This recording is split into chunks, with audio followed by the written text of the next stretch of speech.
Hi, everyone. Crystal Mora here from Noojmowin Health Center, and thanks for tuning in to Cooking with the Good Food Box. I apologize, we're a little late. We're having a few technical difficulties. A couple of dietitians trying to learn how to live stream in a collaborative way comes with its own challenges, but one technical difficulty will be the brightness of my face right now. This beautiful sun is coming in directly on my placemat here, so I'll apologize in advance for that. But yeah, thanks for joining us. So we're going to be cooking with the Good Food Box today. For those of you who have never heard of the Good Food Box, it's a community volunteer-led initiative that provides fresh fruits and vegetables monthly to those who have trouble accessing it. And the initiative is led through the Fresh Food Initiative, Local Food Manitoulin, and we're at www.localfoodmanitoulin.com. Lots of awesome information in there about local food gatherings, local food producers, and yeah. So without further ado, I'm going to introduce my partner in crime, Natalie Hastings. Hello. Welcome, Natalie. Thanks, Crystal. Yeah, so I also work as a registered dietitian with Noojmowin Health Center.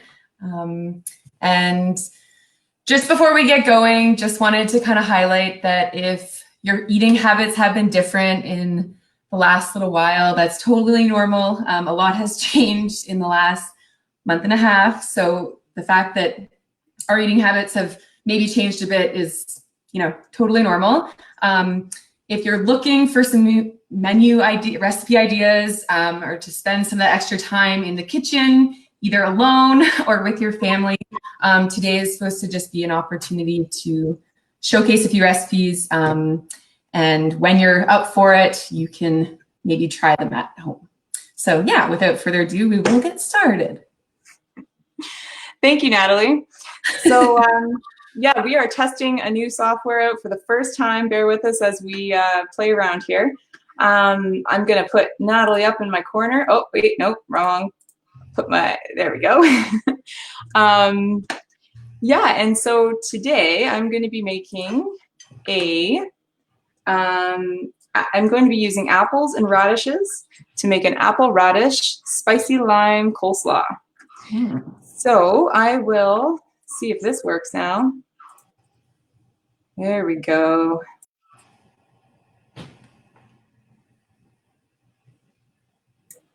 Okay, there we go.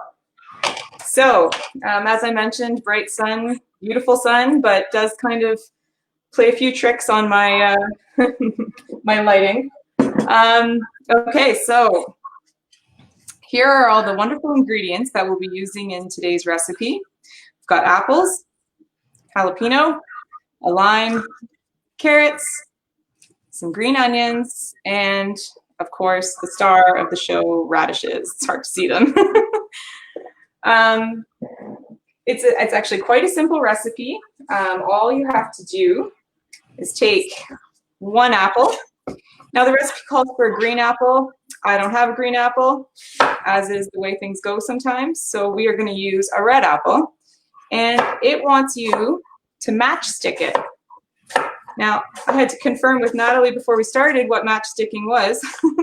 Basically, you just cut it up into little pieces, like little matchsticks, just like that. And through the magic of the internet, there they are, ready to go. Next, you matchstick the radishes.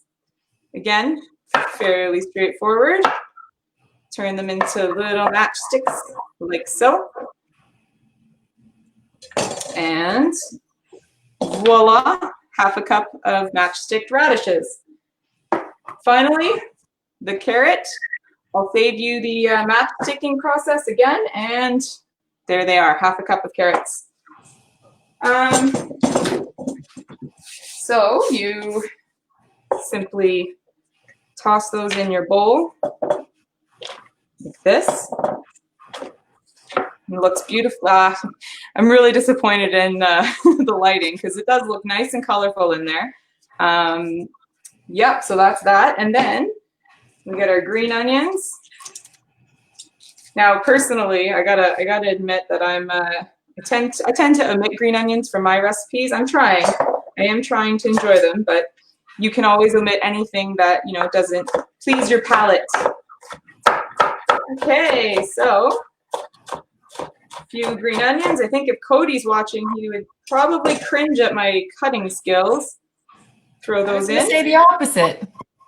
Oh yeah, thank you. But I'm not Cody, so. Okay, so that's the base of the salad. Now for the dressing, it's a fairly simple dressing. So you take 1 lime. Now, if you're trying to get the juice out of 1 lime, one trick I have, hopefully you can see this, is you kind of squish it together. If you want to get a bit of a workout in while you're cooking too, you can use some of those arm muscles to squish that. Some people like to roll it on their cutting board like that. Cut that puppy in half, and you've got juice. So this recipe calls for the juice of 1 lime. This is going to be an awesome recipe for the summer, especially if you're growing radishes in your garden. Nice fresh lime taste. This recipe pairs very nicely with pork. Okay, 1 lime. I'm doing a little bit of olive oil in there. As you can see, I'm measuring my ingredients very clearly. And of course the honey, which, oh boy, I didn't prepare, so I'm gonna have to open it up and find some cutlery. Okay, so we put our honey in, and we mix that up. I'd probably use a fork if I had one right with me, but I don't, so we're gonna go like this, hope for the best. Now, if you're watching salt, no salt. If you are okay with a little bit of salt, you can have a pinch of salt in there. What we tend to find, though, is if we're cooking with lime, or if we're using fresh lime or fresh citrus in our recipes, then the need for salt is not usually there, because that really sour, tart taste kind of take the place of salt in satisfying your palate. Okay. And then we throw it on and mix it up.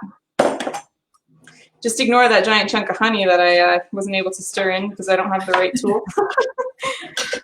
There we go. Now, for the final touch, if you are adventurous, the jalapeno.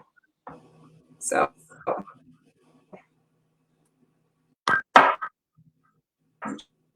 just chop that up there.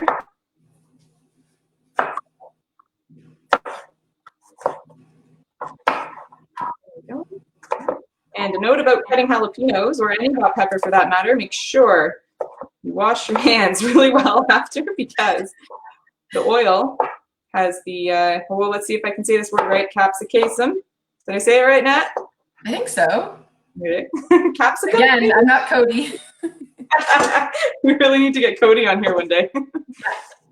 And anyway, the oil stays on your hand, and if you touch your eye, it will burn.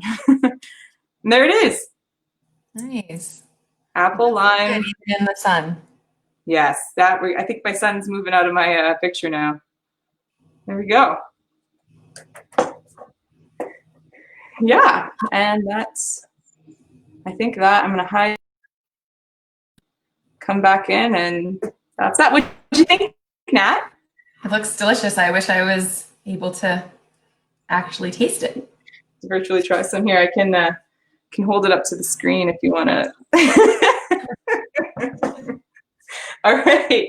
So now I'll go ahead and I'll turn it over to you, and I'll try to address some questions on the Facebook stream as we're going along here too. Over to you, Nat. Okay, thank you. So I am highlighting 2 things that came out of the Good Food Box this month.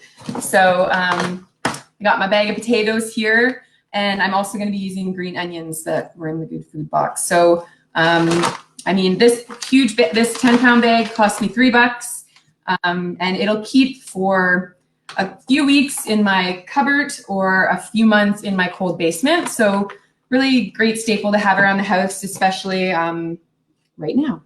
So I boiled some potatoes this morning for about half an hour, but until they're like very well cooked. So just kind of pick a few here.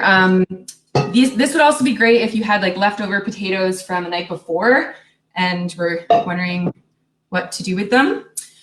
So we're just gonna mash those up, and I realize I don't have a masher at home. I put that on my Christmas list, so I'm just gonna use a fork. If you had leftovers mashed potatoes, then this step would already be done for you. I'm leaving the skin on because we get a little extra fiber that way. If you don't like the peel of the potato, if that's not in your palate, you can take that off too. Yeah, potatoes are really great source of potassium, vitamin C, folate, and fiber. And so, yeah, if you leave the skin on, you get a little extra of that. So those are mashed. That's a beautiful bowl. Thank you. I wonder if my mom is watching. I'm sure she is. So thanks. So I'm just using canned salmon. Another great thing to have in our pantries right now because it lasts for a while. And find if you can buy it on sale, then it's pretty reasonable if you stock up. So I'm just dumping it in there. I did get the variety with the skin on and the bones still in. Personally, I find if you mush it up enough, you don't really notice the bones or the skin, and it ends up being a really great source of calcium if you leave those in. So yeah, just to kind of spread that around. Doesn't look too appealing yet, but just you wait.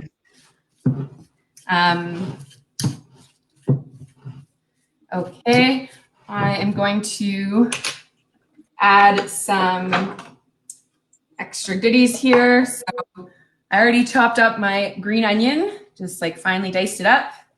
I'm adding garlic because I love garlic, but you could also use either garlic powder or skip that, just a little extra flavor. I'm gonna add some cheese. So I just grated some cheddar cheese. And like Crystal, I am not prone to measuring out exact things when I follow recipes. So I am just kind of eyeballing it. Recipe I used actually called for fresh parsley, but I'm just going to use a little bit of dry oregano. A little bit there. I'm going to add some smoked paprika because I think paprika is a very, I don't know, it's a pretty color. And some pepper. Some of the recipes online I looked at also added like chopped spinach or even green peas, some broccoli. So feel free to use up with like what's in your fridge. Yeah, and I'm gonna add a little extra salt, even though there was some in the canned salmon. But okay, so I'm gonna use some eggs here. I'm gonna try my show off trick again. This went well in my last live session, but so I'm gonna use 2 eggs.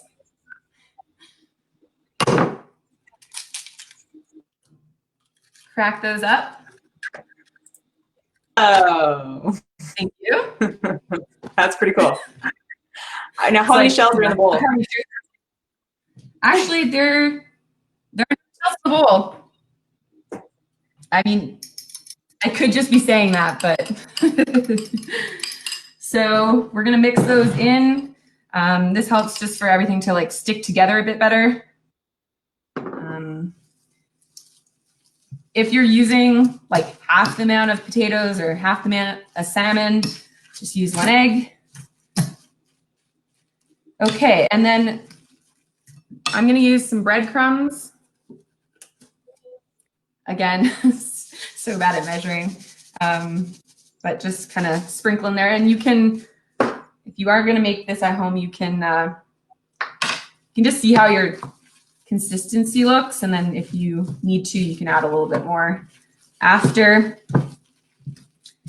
I am gonna add a little bit more. And I'm also gonna add a little bit of flour.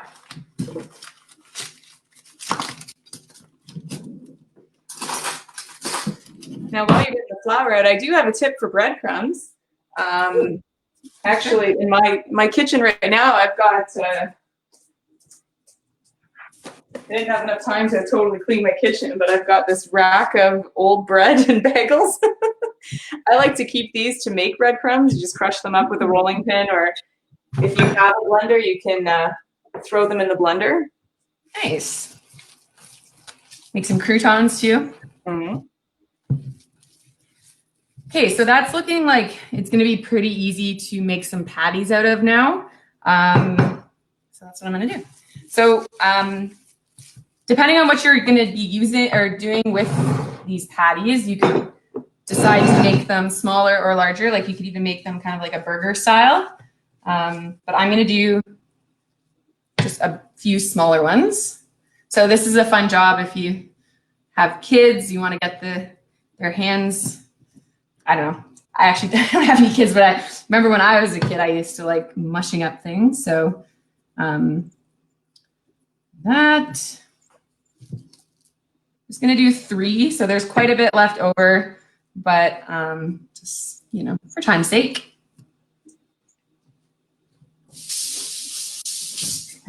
And then I'm just gonna do a quick shout out. Oh. Go ahead. I was just gonna do a quick shout out to Julie watching. Hi, Julie. Julie is a former dietitian from Noojmowin Health Center, and so just thought I'd say hi to her on the line. If you guys do have any questions, please feel free to send a message here. I am watching that as Natalie's preparing the patties. Yeah, so I'm frying these, but you could also bake them if you'd like. I just put some canola oil in my pan and I'm heating it up. And these don't take long, like you just kind of want to crisp them up. So I'll put them in here. Actually.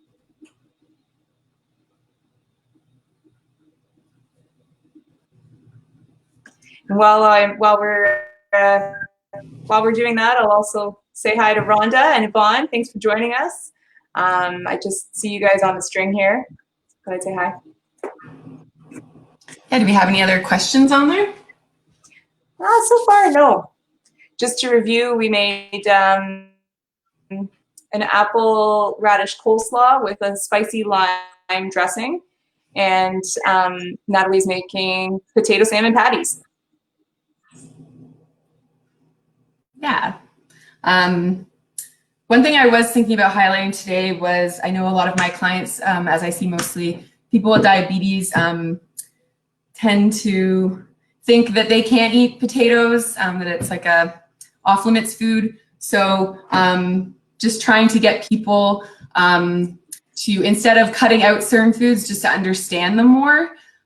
So if you were to eat a meal of just potatoes and if you do have diabetes, then yeah, you might see your sugar spike up a bit, but that spike significantly would be diminished if you do include other foods like the protein in the salmon, the fat in the salmon, the fiber in the potatoes. So just thinking about that all foods fit and in combination.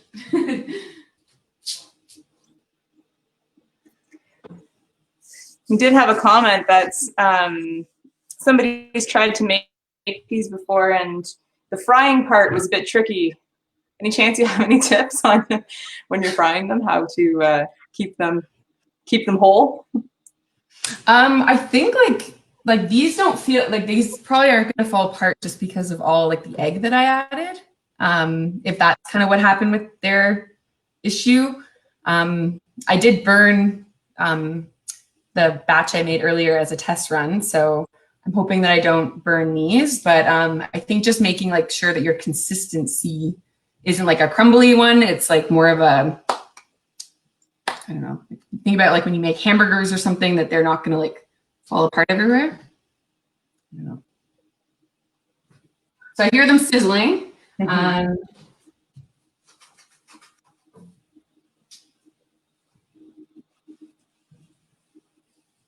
See that?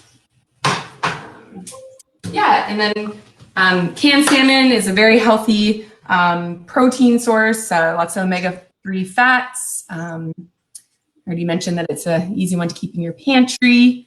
Vitamin D, calcium, if you leave the bones in there.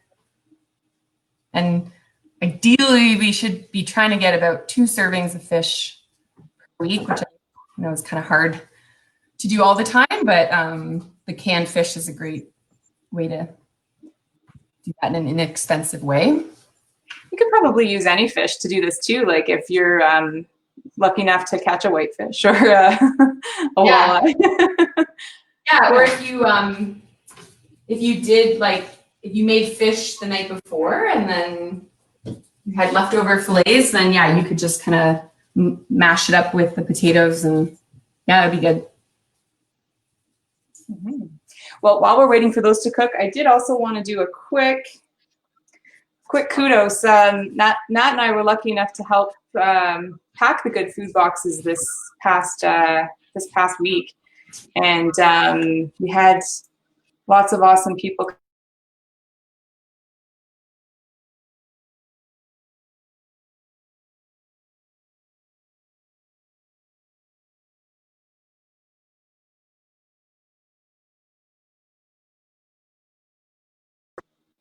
Noojmowin, whoops, wrong angle there. Sorry, guys. Sorry about this, guys.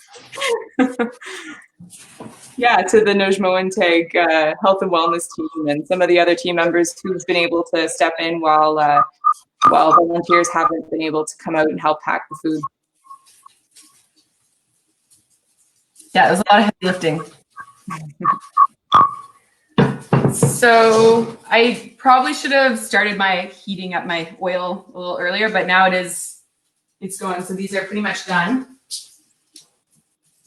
I don't know if anyone caught my last live session. I know it was riveting. It was on cooking with pulses. And so I did make some falafels during that episode. So this is kind of similar to that recipe. So you can also do something similar with beans or chickpeas.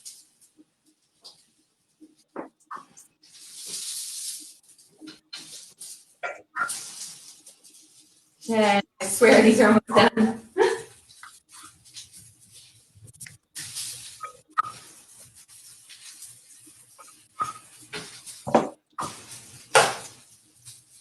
Yeah. Oh, sorry, go ahead. Nope, go ahead. Just gonna say, like, you could, like I said before, you could make them larger, depending on what you're gonna be doing for the meal, but also good for like on top of a coleslaw salad. So they're good to go here. I'm afraid of burning them again. So I don't know if you can. Oh, yeah, there we go. So I just kind of cook them to they're a little crispy. If you like things a little bit more dark, you can leave them on for a little bit longer. There we go. Okay. I'll say hey to Nicole, who said she popped out, but pop back in. Thanks for, and you've got tons of frozen trout. Yeah, thanks for joining us. Yes, if you would like the recipes, we're we'll try to get them posted afterwards. Just keep in mind that we've both had a disclaimer that we're not following recipes to a T. But I think in general, it's good to take a recipe and make it your own, right? So they're good guidelines. So I thought maybe, Nat, we could do, I'm going to put a side by side. Should we put our recipes together, make a healthy plate? I think so. So try it. When you've got your healthy plate, you know, yeah, oh wait, hold on. Hopefully I don't spill food on my laptop here. I like okay, so if half your plate is vegetables and fruit, and half your plate or a quarter of your plate would be your meats and dairies, and a quarter of your plate starch, bada bing, bada boom, you've got your your balanced plate. Ta-da! With one side square and one side circle. I think that's it for our session. Unless there's any last minute questions popping in, I'm not seeing anything. And unless you have any other comments, Nat? No, just to say, like, also to check out the Nooj Facebook page while you're here, because there's lots of things going on. We're trying to stay busy and stay connected to everyone. And Crystal and I, now that we have the technology somewhat figured out here, we are going to try to do this weekly. So stay tuned for more exciting recipes. Thanks for joining us today. Happy Friday. Bon appétit.